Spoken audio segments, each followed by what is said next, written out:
Sebelum saya mulai, izinkan saya untuk menyampaikan salam hangat dari Bapak Presiden kepada Bapak Ibu semua.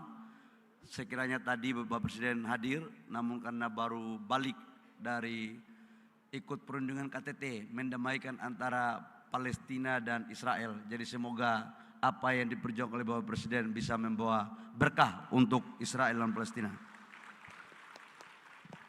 Yang saya hormati Ketua Komisi 12 DPR RI, Pak Bambang Patijaya, Duta Besar negara sahabat yang sempat hadir, dalam catatan saya beberapa duta besar, makasih banyak Excellency. Yang saya hormati Gubernur yang sempat hadir, ada Pak Gubernur Sumatera Barat tadi. Oh ya, Sumatera Barat, kemudian Gubernur Kalimantan Timur, ada Gubernur NTT, Kakak Melki Lakalena. Oh ini kok Golkar banyak sekali yang hadir hari ini ya. Tapi nggak ada PKS, nanti dikirain. Ada dari Maluku Pak Fanat, ya, kemudian dari Kalsel, Kalteng tadi. Kemudian ada beberapa gubernur yang lain yang mohon maaf saya tidak sebut satu persatu. Yang saya hormati Menteri SDM terdahulu, Pak Jero Wacik. Saya penerus Bapak, Pak. Menteri SDM tetap Bapak, saya penerus saja. Berikan aplaus untuk Pak Jero Wacik. Jadi teman-teman Minerba, kalau tidak semangat ada yang keliru. Kita punya senior aja datang gitu. Pak Wakil Menteri SDM, Pak Yuliot, dan Wakil-Wakil Menteri SDM terdahulu yang saya hormati. Ketua Panitia, Pak Resvani dan seluruh tim, ketua-ketua asosiasi di sektor pertambangan yang saya hormati, seluruh pejabat yang hadir, kementerian lembaga atau yang mewakili, Bapak Ibu semua hadirin yang saya mohon maaf tidak sebut satu persatu. Pertama, marilah kita panjatkan puji syukur kita kepada Allah Subhanahu wa taala atas limpahan rahmat kasih sayangnya pada pagi hari ini kita dapat berkumpul di tempat ini dalam rangka mengikuti acara ini dengan tema Driving Sustainability Growth Through Innovation and Collaboration. Ini baru pertama kali ya Pak ya. Karena itu saya ucapkan selamat atas inovasi ini. Paten juga Bapak ini. Saya nggak boleh bercanda terlalu banyak. Karena jangankan omongan saya, tangan saya pun bisa jadi viral soalnya. Jadi saya harus berhati-hati. Pak Gubernur NTT, saya mencoba untuk belajar agar lebih hati-hati. Ini. Bapak Ibu semua, kita tahu bahwa kondisi global, baik dalam konteks geopolitik maupun geoekonomi, tidak dalam kondisi yang baik-baik saja. Kita lihat ketegangan politik di Timur Tengah, mudah-mudahan bisa segera selesai. Perang dagang juga terjadi, yang awalnya antara China dan Amerika, tapi kemudian melebar ke beberapa negara yang lain. Masing-masing negara mulai memasang strategi untuk bagaimana bisa memproteksi industri dan pertumbuhan domestiknya. Itu juga terdampak pada negara kita. Artinya apa yang saya mau sampaikan, hari ini di dunia manapun setiap pimpinan negara atau pemerintahannya selalu berpikir untuk memprioritaskan pembangunan negaranya ketimbang yang lain. Ini adalah sebuah hal yang terjadi.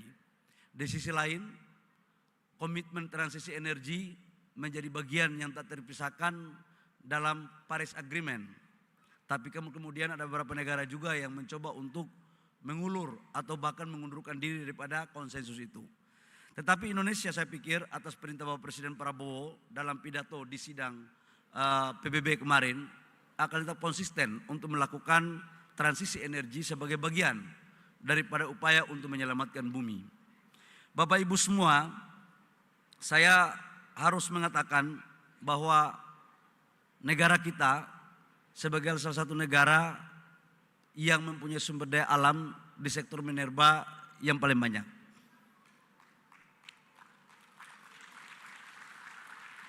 nikel kita itu terbesar di dunia. Nikel kita terbesar di dunia. Kemudian batu bara kita 5 sampai nomor 6 di dunia. Timah kita itu terbesar nomor 2 di dunia setelah China. Timah kita. Panas bumi kita juga salah satu terbesar. Kita hanya bersaing dengan Amerika.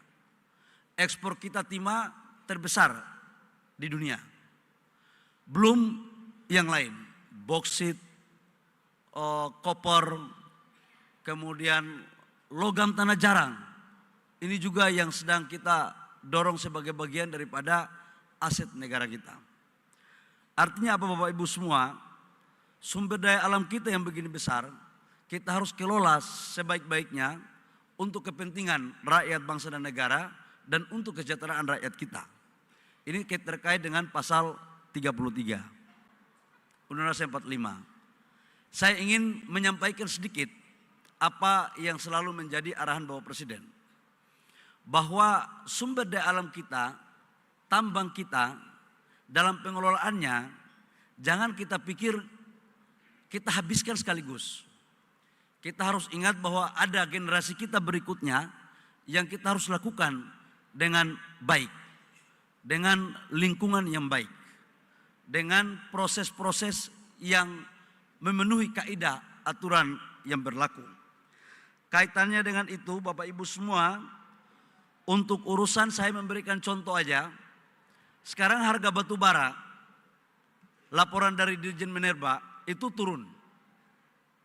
Asosiasi juga pasti merasakan ini. Sementara OPEX naik. Profit tinggal kecil. Kenapa Bapak Ibu seperti ini? Total konsumsi batu bara dunia dalam catatan yang disampaikan kepada saya itu totalnya kurang lebih sekitar 8 sampai 9 miliar ton per tahun. Tetapi yang diperdagangkan itu, yang tradingnya itu kurang lebih sekitar 1,3 sampai 1,4 miliar ton per tahun. Indonesia sendiri di dalam RKAB 2025 itu lebih dari 800 sampai 900 juta ton.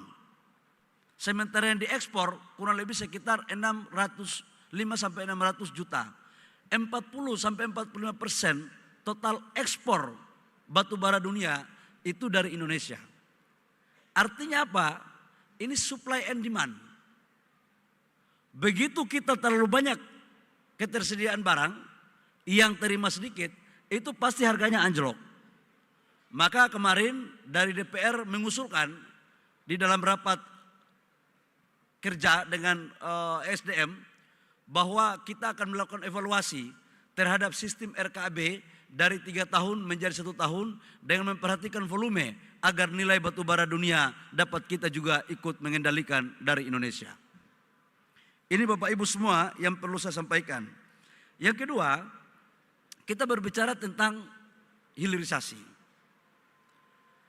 Tidak ada dunia sekarang ini, negara di dunia yang mempunyai sumber daya alam banyak, yang kemudian mereka menjadi negara maju tanpa ada hilirisasi dan industrialisasi. Tetapi model seperti ini pasti banyak yang menentang. Saya mengambil satu contoh kecil. Ketika kita pertama menyetop ekspor or nikel. Nikel ini menjadi salah satu komoditas strategis yang mempunyai nilai bargaining tinggi. Ekspor kita di 2017-2018 dari komoditas nikel itu sekitar 3,3 miliar US dollar. Kita menyetop or nikel, kita menyetop ekspornya, kita bangun industrinya. 2023, 2024 total ekspor kita dari sektor nikel itu sudah mencapai 35 sampai 40 miliar US dollar. Naiknya 10 kali lipat lebih. Dan ini adalah betul-betul sebagai bentuk kehadiran pemerintah dalam membangun roadmap pengelolaan sumber daya alam kita yang berbasis nilai tambah dan menciptakan lapangan pekerjaan dan pertumbuhan ekonomi daerah. Ini yang terus kita lakukan Bapak Ibu semua. Ini baru dari sektor nikel, ekosistem baterai mobil kita bangun. Kemudian dari sektor tembaga. Dulu kita tidak bisa mengecek, waktu menterinya Pak Jero Wacik, dulu konsentrat Freeport itu kita ekspor mentahnya aja. Kita nggak bisa tahu berapa emas dan tembaga yang ada di situ. Nah sekarang dengan konsep hilirisasi, kita mampu melahirkan smelter yang sekarang sudah dibangun di Freeport, bangun di Gresik, total investasinya 3 miliar US dollar, dan itu adalah pabrik smelter single line pertama terbesar di dunia. Dan itu adalah upaya yang dilakukan oleh pemerintah. Sekarang dari 3 juta konsentrat Freeport itu melahirkan kurang lebih sekitar 50-60 ton emas. Di Aman, tadi saya lihat ada direktur Aman tadi. Aman itu 900.000 konsentrat, hampir 1 juta konsentrat, itu mampu menghasilkan emas 18-20 ton. Dulunya ini nggak ada. Inilah kekayaan kita yang harus kita kelola secara baik, Bapak Ibu semua. Sekarang kita lagi dorong untuk boksit. Kita juga harus membangun hilirisasi. Dan hilirisasi ini adalah kata kunci untuk menciptakan lapangan pekerjaan. Boksit kita, itu kalau di slide, yang hijau, yang biru-biru itu industrinya sudah ada dalam negeri. Yang putih-putihnya itu belum ada. Ini terus kita akan dorong. Dan percayalah Bapak Ibu semua, ketika Indonesia mulai menuju kepada jalur yang sudah direncanakan dengan baik, pasti ada yang tidak nyaman. Pasti ada yang tidak nyaman. Baik dari kelompok luar maupun mungkin ada kelompok dari dalam. Tetapi untuk menjalankan arahan Bapak Presiden, sekali lagi saya katakan bahwa jangankan selangkah, sejengkal pun saya akan tidak mundur untuk menghadapi hal-hal yang seperti ini.